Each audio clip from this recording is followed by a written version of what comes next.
Salutations and welcome to the One Player Podcast. Yeah, I don't really have much of an intro this week because I got quite a lot to talk about and I'm going to be busy during the next couple of days. So I'm doing this ahead of time like I kind of tend to do now.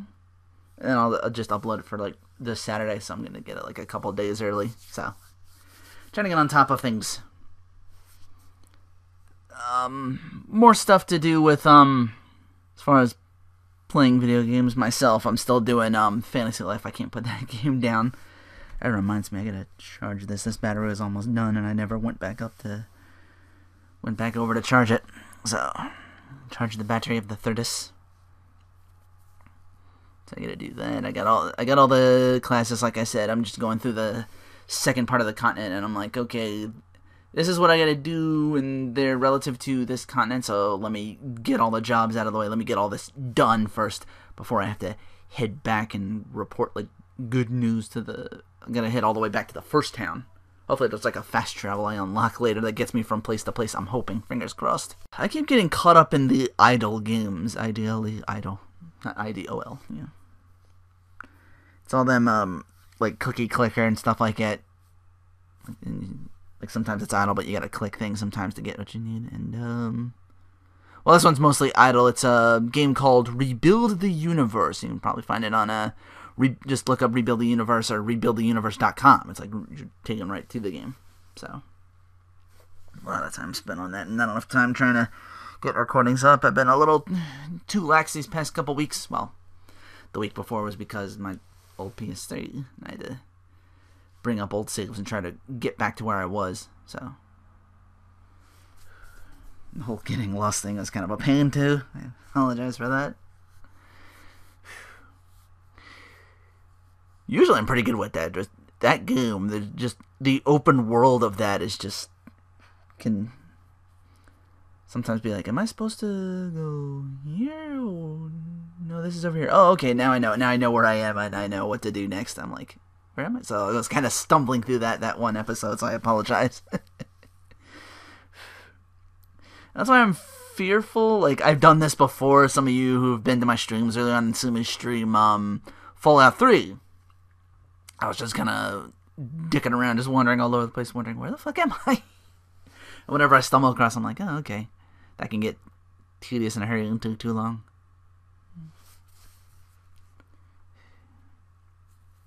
Part of me does want to come back and actually finish that, but I know I don't stream anymore all that much. And like I said, I was only going to do the one for my 25th episode on YouTube, just to do it live or something like that, just because it's like a big number, 25. Speaking of big numbers, 420 subscribers! Yay! had that thing from PM for like 3 days, and I'm like, okay, I can finally put this shit up. Okay, good, awesome, yay. But that's mostly what's been happening with me. What's happening with outside of me? What's happening with games today? A couple of new things I've found. Apparently stumbled upon this just because he came out like during the update, or there was another update. They're saying Killer Instinct Season 3 is going to hit Windows 10 in March of 2016. Windows 10 and Xbox One. Both platforms will be connected via crossplay, and purchase content will transfer back and forth if you have both versions. And for our first guest character, Rash from Battletoads. And the other thing is, for the new character for Street Fighter V, Vega, no longer a charged character either, like Charlie. I'm guessing the only charged characters now are Bison and some of Chun-Li, I think. Don't know if they changed our fireball properties or whatever. Wasn't that like a half circle? I remember it being charged in some cases too. It's hard to remember when you got all that memory going on. But his V skill Matador turn is a dodge technique with an optional counterattack that knocks the opponent down. And he's got a fucking projectile for his V trigger. He throws a rose at you, and straight too. Not like, I'm like, Dudley? I'm like, no, he throws it straight at you. And if it connects, he charges behind and delivers a flurry of claw slashes to his opponent. Can be used as an anti-air, an air attack when jumping forward and used to extend combos. So Vega no longer being a charge character, you can also fight with or without his claw. He can sheath his claw during battle in exchange for new moves. I guess more like grab-based attacks, like moving in just super quickly. I'm like, interesting. Because before you had like that used to be like an that was like a thing in Street Fighter EX3. You could just throw off the claw or something like that for whatever reason. I guess it was to reset how many times you can be hit without losing it or something like that, like it was in Street Fighter 4. But there was a thing with the mask too. You could drop the claw on the mask, like the claw didn't give you much reach. And dropping the mask while it was like a damage buff for like both ends, like you were less defensive about it, but because now your mask is off, Vega's gone fucking batshit more so than usual, and his damage output's increased. So I don't know if that'll be the case for 5 as well. And one more thing, Koei getting their Attack on Titan on, yeah. Same people who do the Warriors games, Koei Tecmo, what are they called? The Omega Force, yeah. Because that's the main people who are behind that. Like, every time that comes up, I think of the Warriors games. But man, Attack on Titan, what's that gonna be? They didn't say it was a Warriors game. It's a working title right now. They just have Attack on Titan. It's going to be for the PlayStation 3, the PlayStation 4, and the Vita. So everybody's getting covered on that one. My question is, how many Titans will be on screen? Will my girl Sasha be playable?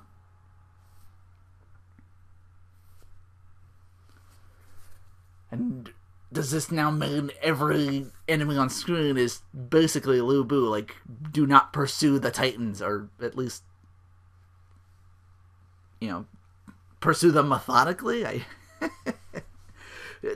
I'm interested. It should be. It might be something different than what I'm used to from Omega Force, but hey, I'll look into it, and if I like what I see, I'll probably pick that up. Alright, I got a lot of eats this week. Because I did manage to find the Lay's Find a Flavor 2015 edition.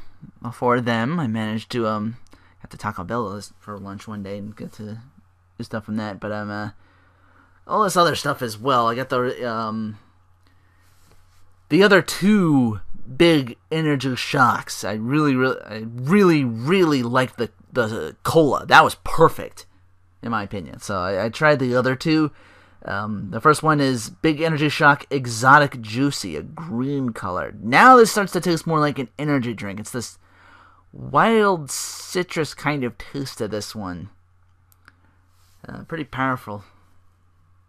Goes really well with another item I found. Not that too. Big Energy Shock Orange Juicy. This was somehow stronger than the exotic. That or the orange doesn't really battle the energy portion of it all too well.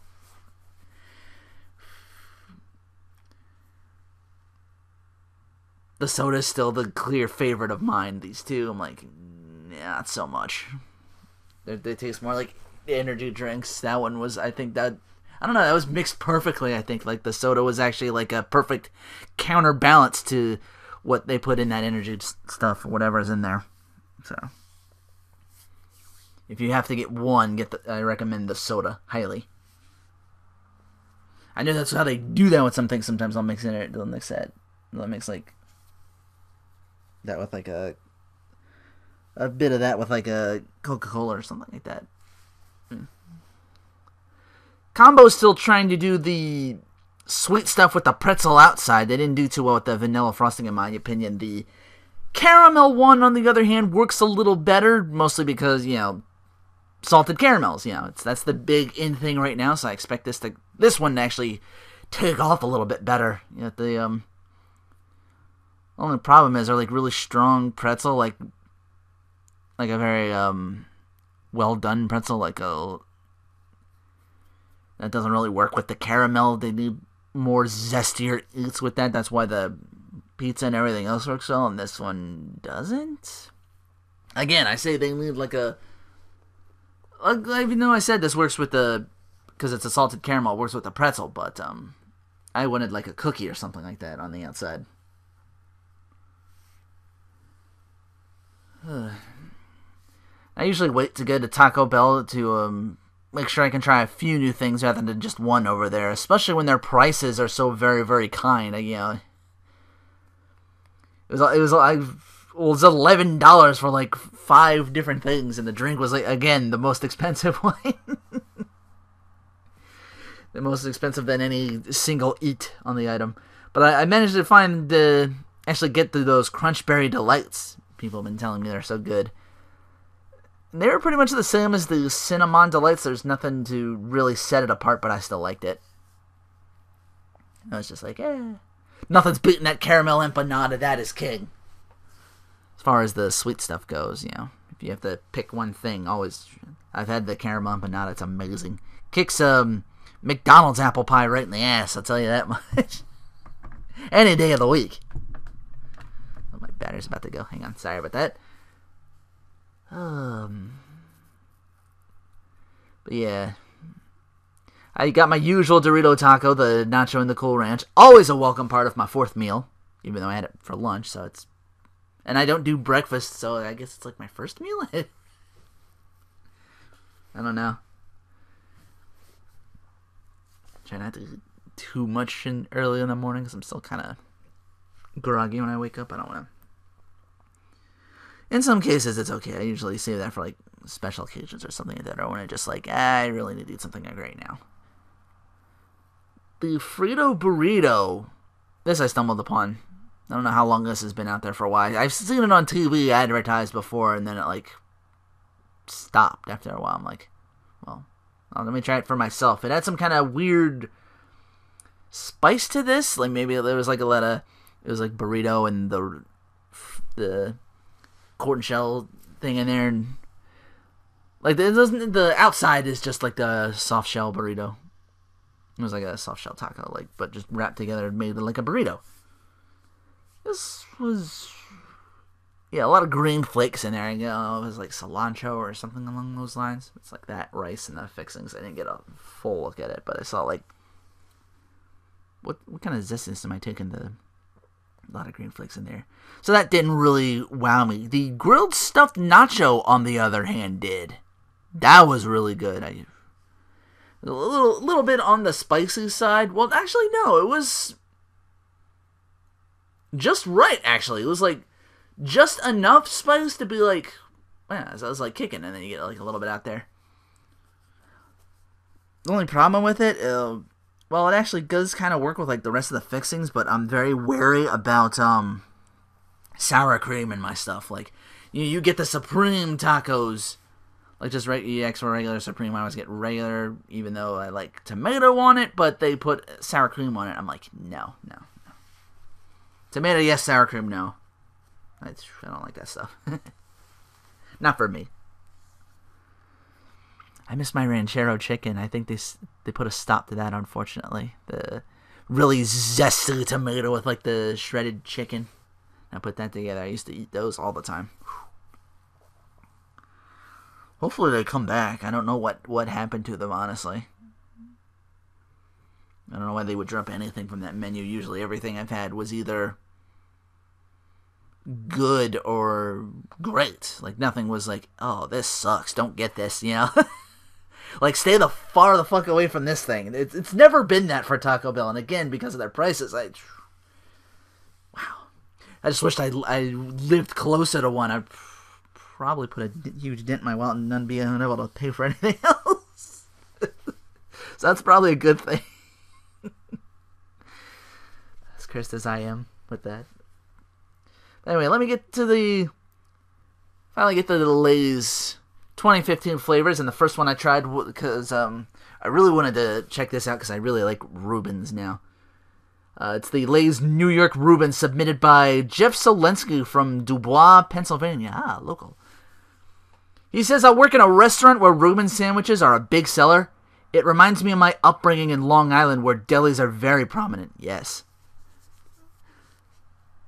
I'm not a big fan of Swiss cheese or sauerkraut, but again, you put that together in a Reuben, a little bit of pickle. They just work together. It's kind of like how avocado for me only works in a California roll. Like oh, I got guacamole. No, I don't like it.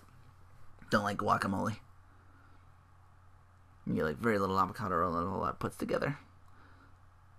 This was pretty good. I don't know how they missed the beef flavor on this one. What I mostly got was the bitterness of the Swiss cheese and the tanginess of that Thousand Island dressing that they use for the Reuben.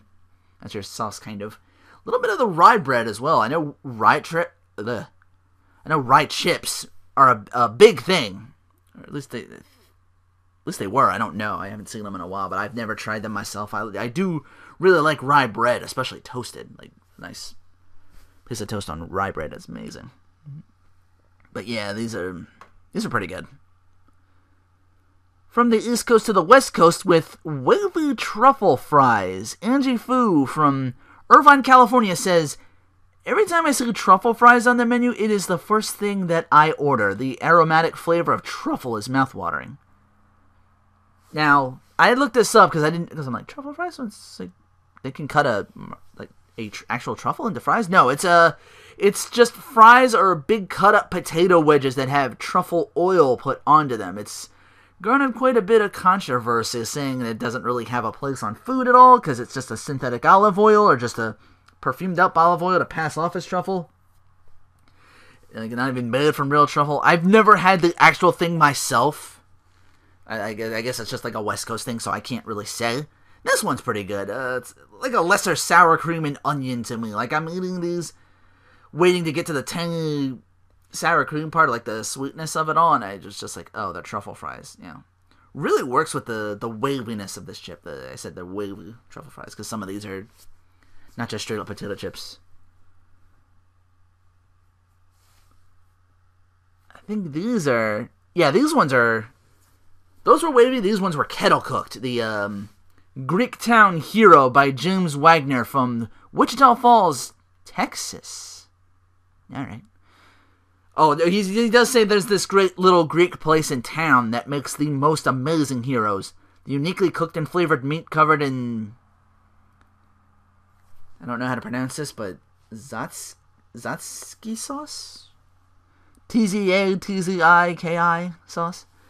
Which I looked up, and it's like that cucumber stuff made from yogurt when my dad and I had Tarinian at one time. So I'm like, okay, I'm going to be looking forward to this. But he said it's made from that sauce, onions, lettuce, feta cheese, and a fresh pita. This was strong. I definitely got hit with that sauce that I just mentioned. And this too helped out by the fact that they're kettle-cooked varieties, so they're a lot crunchier, like pita bread, you know.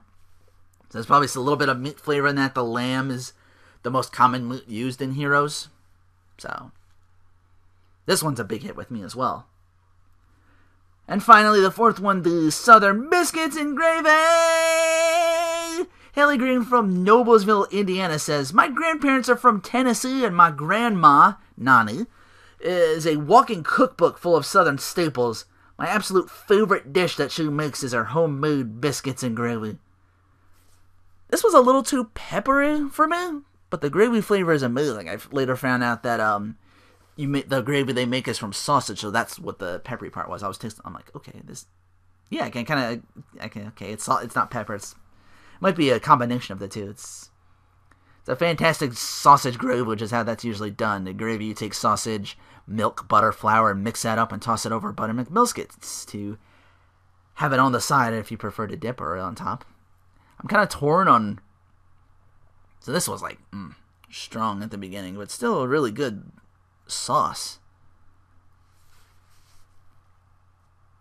So salty, I'd put this maybe a little bit higher. I'm actually was really torn on which one was the best one this year. All of these were, once again, like Taco Bell, just good to great. There wasn't any ones that stuck out and became like later on, like the cappuccino. That kind of fell flat. Sorry.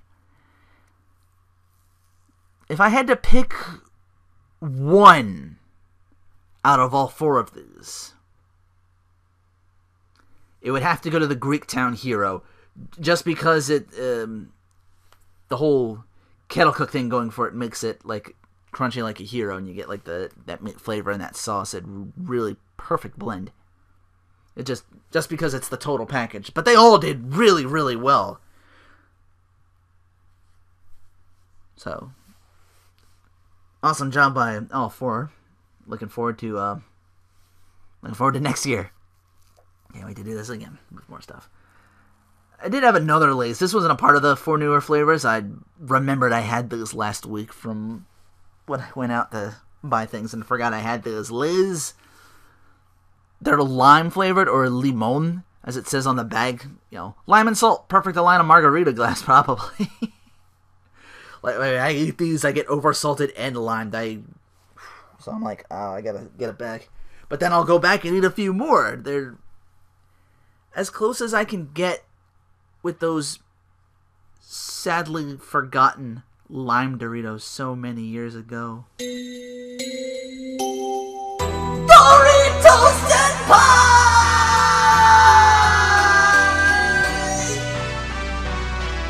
Alright, time to make it sexy for y'all, and let's talk about Raw and SmackDown.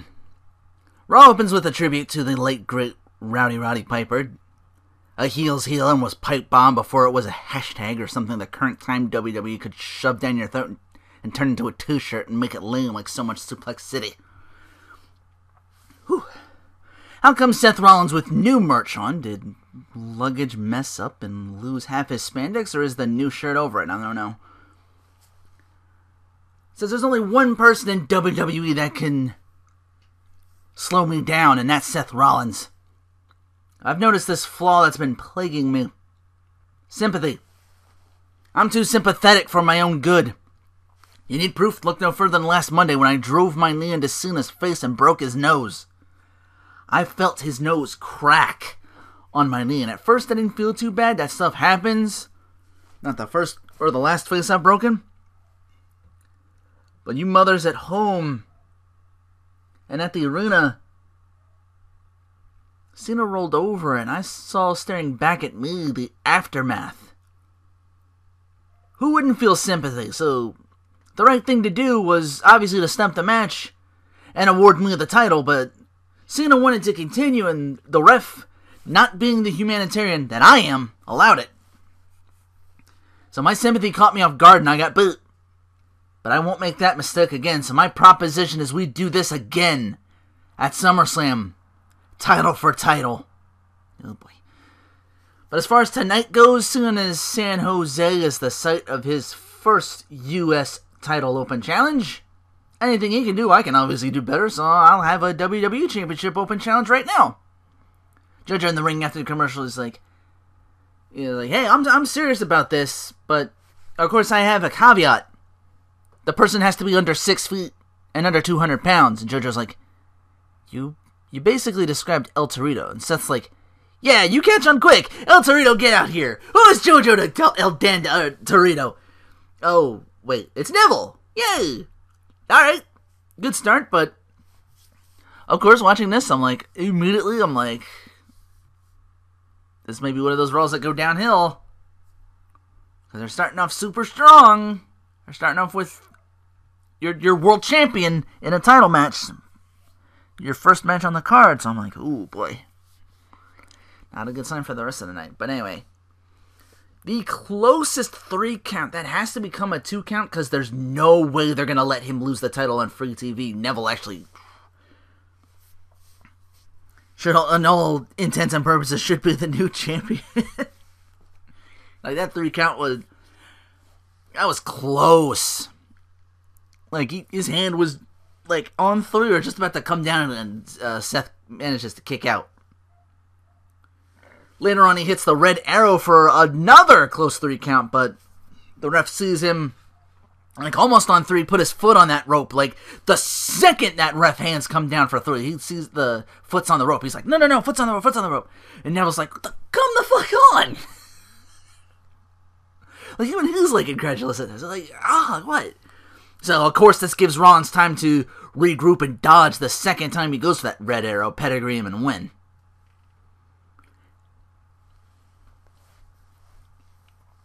Eight-man tag with the Lucha Matadores.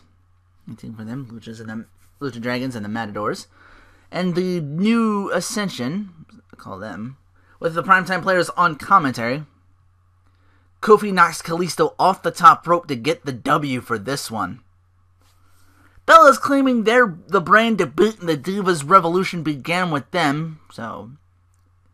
Well, it's good to see Alicia back. As Paige, Charlotte, and Becky, the, quote, last kicker, they get a name for themselves. They call themselves the Submission Sorority. Pretty sure it's not PG. As a matter of fact, someone later on looked this up. Twitter account, at Wheeler Dealer on Twitter, did a search and got a bunch of Xvideos links for this, so, yeah. Expect a name change by next Monday. Because they were still doing it on SmackDown, I think. Still calling them that, but yeah. Of course, that's taped. Tuesday. So, but yeah, the Submission Sorority, because the PTO, Figure 8, and the Disarmor. So, I'm like, okay, this is kind of cool, but they're not going to change it next week, so I'm like, oh. Oops! You spent maybe like a week looking up your internet links or something for that? Look up Submission Sorority, just do a fucking Google search or Yahoo or whatever. Just be like, what do we got? And I'm like, oh, yeah, we can't use that. Like one person could have just been like, Submission Sorority, or Sorority Submission, something like that, and just been like, yeah, no, I don't think this is going to work out. You might want to, you're PG now, you want to think of something else. So Brie and Nikki take on Charlotte and Becky Lynch. Disarm her on Brie, but she makes it to the ropes, and then Becky starts coming out to swing at Nikki and gets 3-on-1. Then Brie stomps on Becky in the corner, kind of Stone Cold style, maybe perhaps a nod to Paige's podcast with Austin after Raw tonight, which I actually didn't see. I was in a call with my friends at the time, so I was like, nah. So I didn't get too much in this. I was in a call with Sky and her friends. Hot tag to Charlotte, who makes the Divas champion Nikki Bella tap out to the Figure 8. JoJo talks to Team Bad after that match. They're watching the match, like them little side televisions, like they stand up like that, so they're watching the match all the time, being like, what? JoJo's like, it looks like Submission Sorority own this division. Sasha. She reminds JoJo, like, I made Paige tap last week. Tonight, Naomi's gonna make an example of Paige one-on-one later tonight. You know, you're talking about Ronda Rousey. The truth is, we're the baddest women on the planet. Naomi's saying this. So, like, we're the baddest women on the planet, and I'm sending Paige back to Freak Island. I don't know what that is. Apparently, I'm missing something. Maybe it's the Ronda Rousey thing. I don't know. Then you guys know, feel free to tell me. Help my sorry out of the loop ass out. Like, first this, and then all the references I'm missing for 3D Dot Game Hero. Hey, Renoa, get good, mate. I'm too busy soshing for Renoa. I wish. Ugh. Lord willing. Miss TV! Rightfully so, giving respect to the man that pioneered this type of segment. It's Rowdy Piper. He then introduces Kevin Owens, who is apparently a big Miz fan. Rather doubt it. He's about to go into why. Again, rather doubt it, so good opportunity for Cesaro to come out. Interrupting, say, I want to hear what Owens has to say. Owens says, you're jealous of me because I succeeded where you failed, and I'm not talking about beating Cena because you didn't do that either. It's the fact that, in spite of all you had to sacrifice, you can't... Ooh, pardon me. In spite of all you had to sacrifice, you can't hold a candle to me. Cesaro's like, I'm not jealous of you, I'm ashamed of you. You continue to walk away from these high-profile matches, which disrespects yourself, disrespects your opponent, and the WWE Universe. Owens claims that he's accomplished more in 3 months than Cesaro has in 3 years, and when Cesaro tells him to back it up, Miz is like, you taking that? And both of them are like, shut up! Rightfully so. Owens says, how about you let the people who actually can fight handle this? And Miz off to the side, like, I can fight. And Owens walks because there's no prize to win in fighting Cesaro, and then sneaks attack Cesaro by shoving Miz into him while he's like, like, Cesaro, like, walk, Owens, walk, like, you need to do something. So Owens just like, bah! Tries to shove him down and try to beat on him, but Cesaro tries to turn it into the sharpshooter as Owens takes off. So, alright, segment. Not completely pointless, but yeah, driving the... Looks like we're getting Owens Cesaro at SummerSlam. Will definitely be an amazing match. I'll show once again why Owens is a heel's heel and why Vince McMahon was pretty much wrong about Cesaro from day one. Like, he was boring and he couldn't connect. He was connecting pretty well in these segments. They're actually giving him a chance to, give him a, I guess he was given a chance to prove Vince wrong. It's like, and he's taking it. He's taking the ball and he's running with it. So, I like this. Full circle for Rusev as he beats up Mark Henry. Henry turned heel last time partially due to being unable to beat Rusev. Like that whole thing with him and the Big Show. Like, he turned on him. He turned heel and attacked the Big Show. And started working for the Authority. So yeah, full circle. Bray Wyatt plucks petals from a flower and discards it, saying, Roman, you become a symbol of strength and beauty. But take all that away, and they'll realize you're no different than anyone else. Harper says, Ambrose, you chose wrong. Just like everyone else. And then Sheamus comes in. I guess with Eric Rowan out on injury, maybe he's the replacement. Oh. Kind of the same here now. He used to be the upside down Sheamus was Eric Rowan. Yeah, he's on an injury. I guess that's why he's where he was. He's not here. I'm like, I didn't even know he got injured until I looked up like the roster on Wikipedia. Like a lot of people have like separated shoulders. Like there's Kenta and Sami Zayn both have the shoulder injury.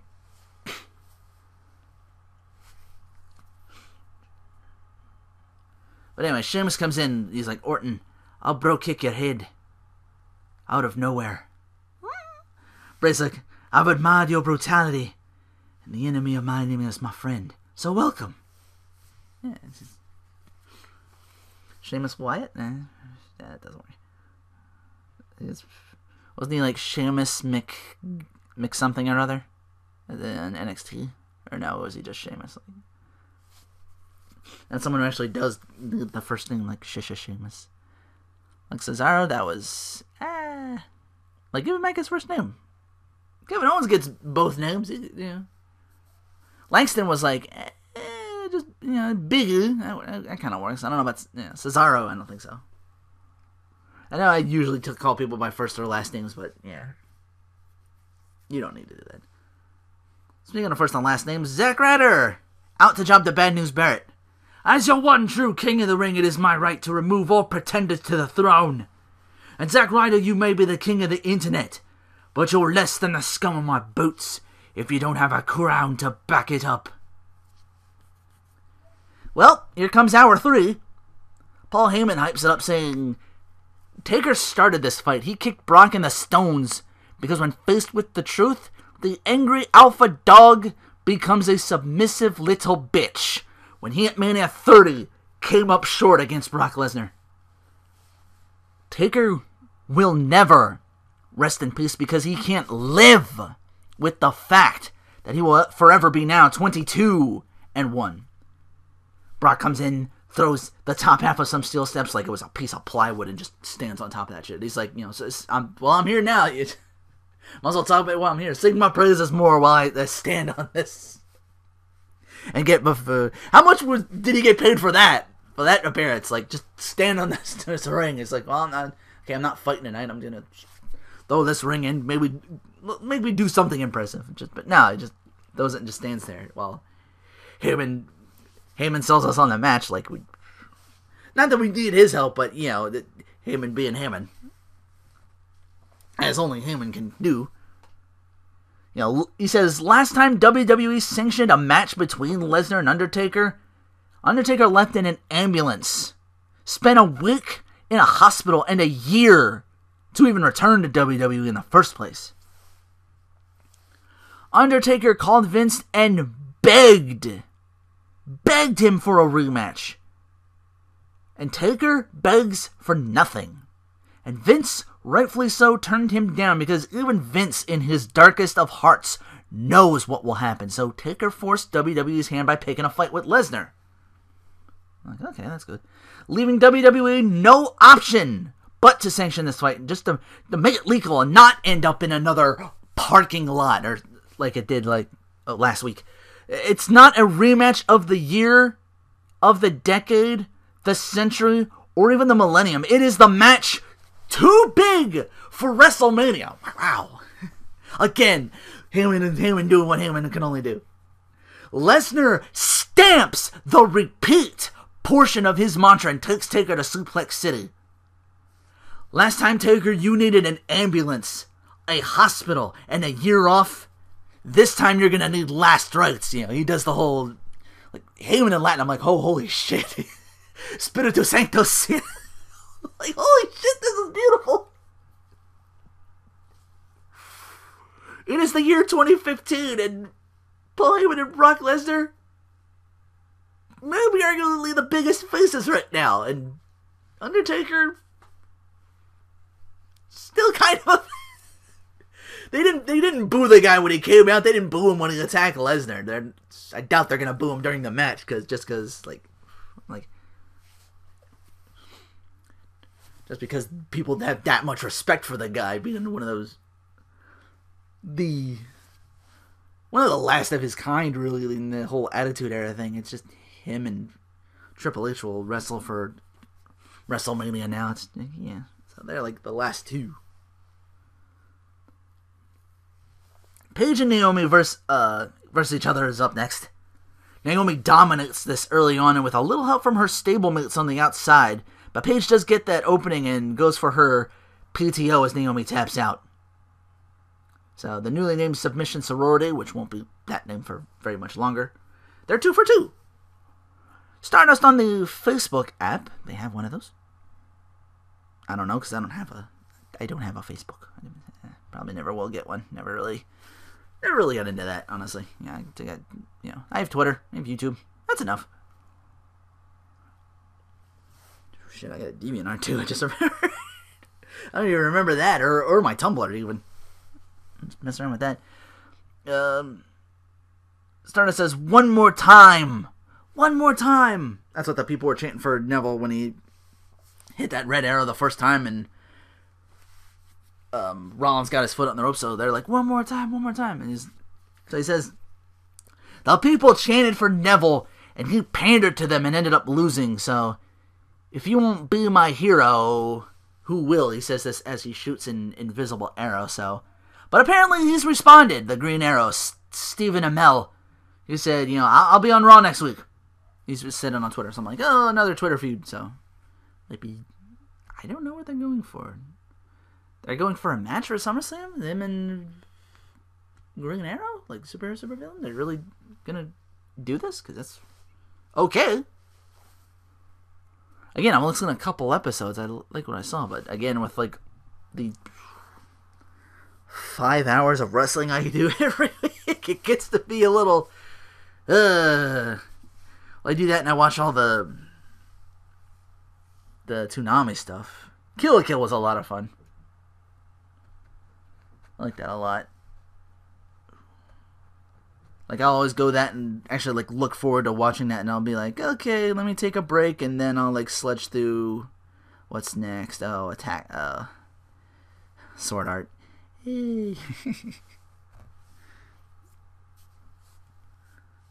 Like, people were joking about how it's his harem, like, that last episode I saw, like, wow, they weren't even kidding. Like, they get, like, this, they finish the quest, they get the new sword, and forget her name, but it's the new girl from this season from, the gunner, and now she's like she's using bow and arrow. I'm like, oh, she's kind of cool, but she's got, like, so, like, she's got, like, cat ears. I'm like, okay, they're making her a little fetish now. And she's like, every time you use this sword, I want you to think of me. I'm like, oh, Christ. I thought they were kidding with that. They weren't before, but now it's just like, It's one thing to joke about it. It's another thing altogether to just be paintbrushed across the face like that. Just, wow. I'm like, oh, yeah. Jesus. I was like, what? Fucking Asuna's right there. That's his waifu. His waifu in the game. Or I don't know if that's a thing now. They have an AI daughter. It's now... I didn't used to not like that show, but man. And even back then, that got a little rough to watch with the whole... that they're cousins or they're related somehow, but apparently now it's been Sugu or whatever her other name is. I'm watching it. I just keep thinking Sugu, but apparently, from what Vicious has told me on Skype call, he says they retconned that later on. So they, wow. So they pretty much did that for shock value, and then they're like, okay, we'll just retcon it now, and then it's like, okay, well that goes away. Didn't make doing it in the first place any less weird. You could have just been like, oh, they're not. They just discovered that on their own. That could have been done differently, is all I'm saying. But man, Kamiga Kills coming up. That looks interesting. Although there's been mixed reactions from sides on that. But yeah, I'll take a look at it and like it for when I see it. If I like what I see, I'll be like, yay. Anyway, let me get back to... But yeah, he'll be on next week, the actor from Arrow, Stephen Amell. I guess to sanction a match between them for SummerSlam with Stardust. The Shield lighting is back, as Ambrose in Rowdy style says he's here to chew bubblegum and kick ass, and he's all out of gum. And I personally need to watch They Live again, because that movie's fucking awesome. I highly recommend you watch it too. Watch it twice. You know, maybe next week I'll be like, you know, maybe if Raw sucks, you'd be like, this Raw is the drizzling shits. Go watch They Live. That movie was awesome. In a time where it probably shouldn't have been awesome, but it's just like maybe just like campy, just real campy goodness, man. It's just, that's like the best, probably one of the most beloved cinema fights ever. Like between, Rowdy and Keith David.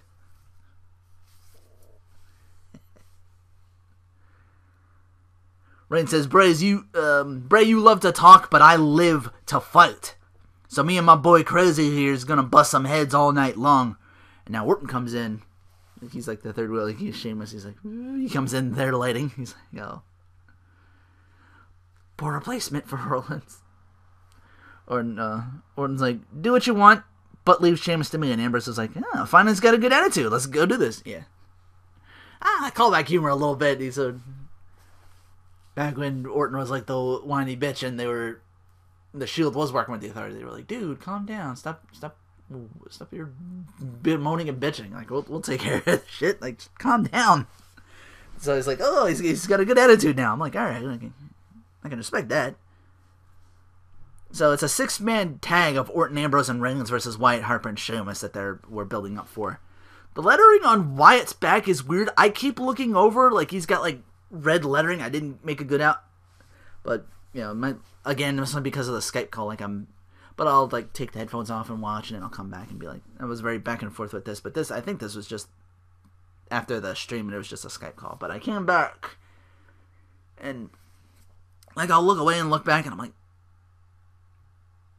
is Bray Wyatt wearing Cactus Jack's flannel vest, but like only like the back portion of it? That's what it looked like for like every split second. I would look over and I'm like, oh no, it's writing. I'm like, it's the weirdest fucking thing.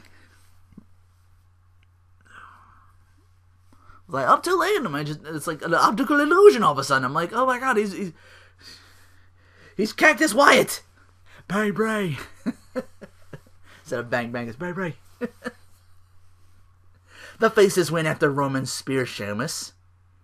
And SmackDown opens with Roman, feeling the love from the crowd. You know, they're starting to get over.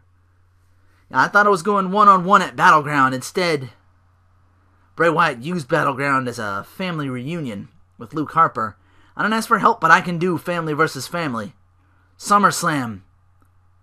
Bray, if you and Luke are brave enough to face me and my psychotic brother, Dean, you're going to be picking your teeth out of your beard all night long. So out comes his main event opponent for SmackDown, Rusev. He's like, you need to leave the ring. I've got something to talk about. And Roman's like, if I let you come in here, what you going to talk about? How you let your new girl look like your old girl? She's not a Barbie doll. It's actually kind of says a lot about you. Like, you're kind of creeping me out. And Rusev's like, don't you talk about my hot summer. You've never been betrayed by a cold fish before. And speaking of, your arrogance reminds me of said cold fish, so tonight maybe I'd call you Lana. And Roman's like, yeah, I was liking this up until this point. Reigns like, this is America, and I didn't catch any of that. I did. I wrote it down. I made sure of it. So the only thing we got out of that is you're a sexist freak. So come down here and you'll get a language the world can easily translate. The music hits, so I guess we're waiting until the end of SmackDown for that. So I was looking up till the end. I'm like, ooh, 2 steps forward, 2 steps back. We come together because Roman Reigns can't act.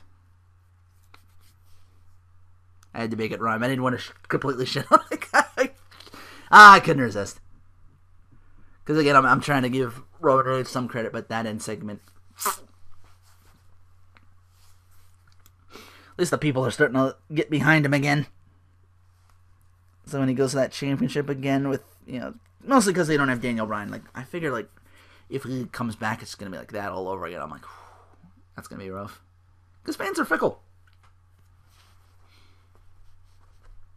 I've had my fickle moments. I can't remember off the top of my head, but I'm pretty sure I've been like that sometimes. Where I'll be like, oh, okay.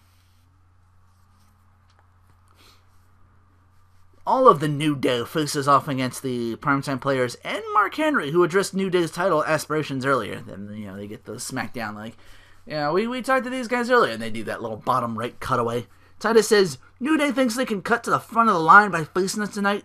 And Young mentions a change of plans. Tell him, Mark. And Mark says, the only line the New Day's getting in is into the Hall of Pain. Big E just before the match yelling at Mark to just retire, just go.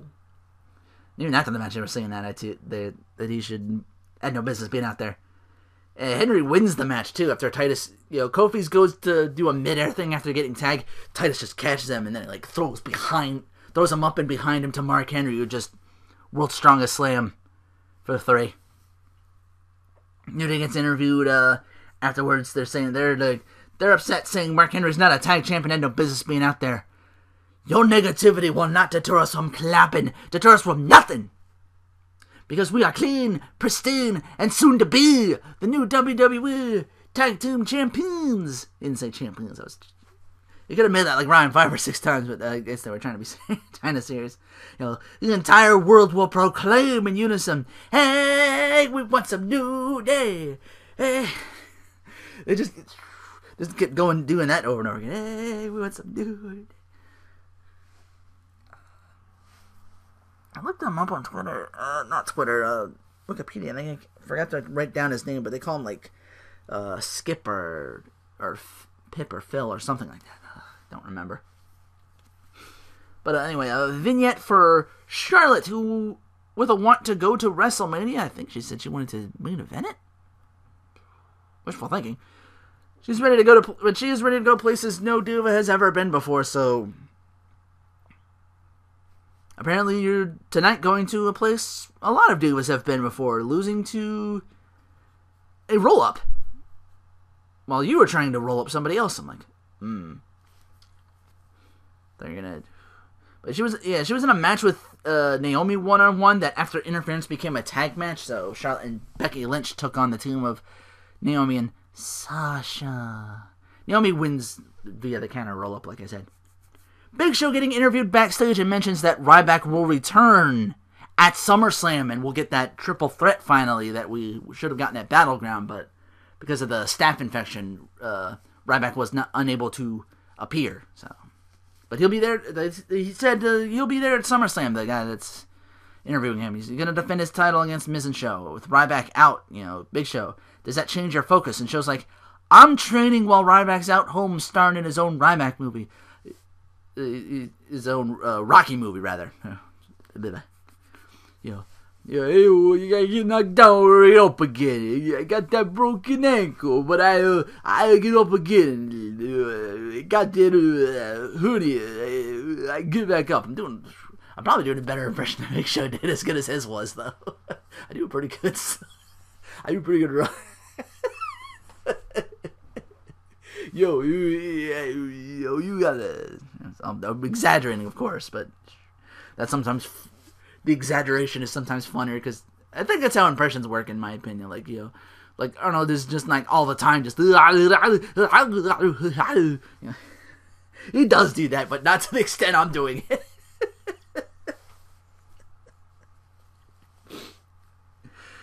Sometimes you take exaggeration and you can make it even funnier. It's just like sprinkles on a, not the whole. It's like sprinkles on an ice cream cone. Not necessary, but sometimes welcome. Yeah, but he's like, I got that broken ankle. I get up again. Get up, and I got that. What's he got again? He's like, he's got a staph infection. He's like, yeah, I got the staph infection. Yeah, I'm gonna come back right after I get off that other movie that I'm in vacation. I don't remember a movie I'm in vacation. And then I'm gonna go to another movie called Mr. Impossible. I think I can, I can beat the Big Show. That's not gonna happen. Ryback's not beating me. I'm taking that title. And Miz, he's got a part-time role. And if he dares to turn it into a starring one, I turn the moneymaker and turn it into a Halloween mask. Shop at Party City. The big guy gets knocked out by the Big Show. And that is a movie worth watching. Stardust goes over to Zack Ryder and says, have you heard the news? Have you heard the news? Shut up! Reverse. It's flipping on you. True to Rowdy, just when you think you have this segment figured out, he changes how he acts. He's like, have you heard the news? Like, trying to feed the crowd. He's like, shut up. But it's like, that's right, he's coming. The Emerald Archer goes toe-to-toe with Stardust. It's like the stars have aligned, but do me a favor. Don't let me down like that man that gravity deprived. Well, I missed that one. That would have been good. But then to be deprived of something seems like more negative. Which actually works out in this case. But it's like, don't let me down like that. Instead, be my hero. I guess that's what we're doing we're probably going to confirm that Monday, like I said. Or something along those lines, I don't know. Dude looks pretty fit enough to have a fight or a wrestling match or whatever. Rusev loses to Roman Reigns, of course, because, he's been beaten now, so there's not much else they can do with him, so. I was thinking like, the Wyatts were going to interfere and cost them the match, but no, they wait till afterwards. The post-match, he shows up on screen. He's like, I tried to warn you. My hands are the one that will bring your empire crumbling to the ground. And as far as your SummerSlam challenge goes, consider it accepted. And that's SmackDown, and once again, that is my podcast. And again, I've been taking it a little, been doing a couple things, but I've been taking it a little too easy this week. I gotta get back a little more work schedule-wise. I gotta get back into it. I gotta start recording again. I've been a little too lax this week. I apologize, but it's just my vacation didn't go as well as hoped, and now I've been thinking of trying to take at least some of that back, trying to catch up on more videos of other people. Like I'm liking like Casey's doing that PS4 and probably PC or Steam Yu-Gi-Oh game that's like, you played this. It's like a story mode of, history mode of all the Yu-Gi-Oh duels that we've had. Like, the first thing is, like, Yugi versus Kaiba. I'm like, okay, you play as Yugi, and, you have, like, a story deck, and you beat him with Exodia. And by story deck, I mean 3 Heart of the Underdogs. Like, holy shit, he drew that? I'm like, yeah, Casey's winning that easy. The cool thing about that is then you have, like, I guess because they're harder, I would assume that's like the reverse duel. It's like, okay, now you get to play it from the other side. It's like, okay, now you're Kaiba trying to stomp on Yugi with blue eyes before you can draw Exodia. I'm like, that might be a little tough. I might be a bit, I don't know. But that's interesting. And I've been trying to catch up on, more Best Friend stuff, too. Been watching their, No More Heroes. I'm halfway through that. I'm still only a bit of a way through, what was it? 7 stars, that's it. 2 stars in, they figured out what the run button is. And they're like, oh, we're fucking idiots. I'm like, yeah. You don't know Mario Basic 101. That's actually, like, that kept on. That's probably how I figured it out. I'm like, can I? Oh, okay, it works like Mario. I'm like, okay, I'm going to push this button down and see what happens. Test out all your buttons. That's all I get to say. Yeah, mess with buttons, see what everyone does, see what everything does, or look up your options menu and look at what they do. I'm like, okay, this. You know, even for roller games, like, refresh yourself.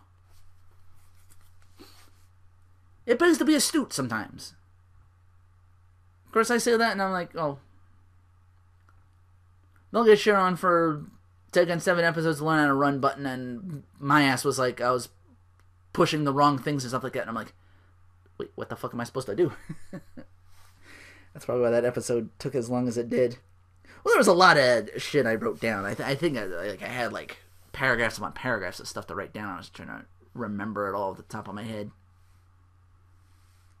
I'm like, okay, I gotta go here, because there was no way in hell I was going to remember it all off the top of my head, because it's those open-ended games, and you can get lost very, very easily. Dungeons was like, I think I salvaged it at the end where it was like, okay, I'm here, I know where to go. Alright, get me to this point, I know where to go from here. Like, it was like, I was very scattered, and usually not that way. I mean, very bits and pieces like that. But everyone has off days, and mine was at least like that episode, I hope. Haven't recorded any new ones in the meantime. I don't know if I'm going to get the chance to. Trying to get all that done early. But yeah, that's the podcast. Thanks for listening. Looks like all systems go for the... What was it? I think it was the... It's the end of... It's the 30th, or was it the 31st? Hang on. It's the Sunday. Okay, the 30th of August. I'm going to try and shoot for the 25th episode. So, 23... Yeah, 30. Okay, I'm counting correctly. So yeah, August 30th. Hopefully nothing goes to stifle that. I don't get like sick very easily. I'm very, very cautious of that. But like I mentioned, if I do get sick, I'm usually out for like a good while, because I don't get sick often. And when I do, I'm like, that's it. Alright, I'm ending the podcast for having more awkward pauses while I'm trying to think of something else, and this takes forever. Take care, thanks for listening.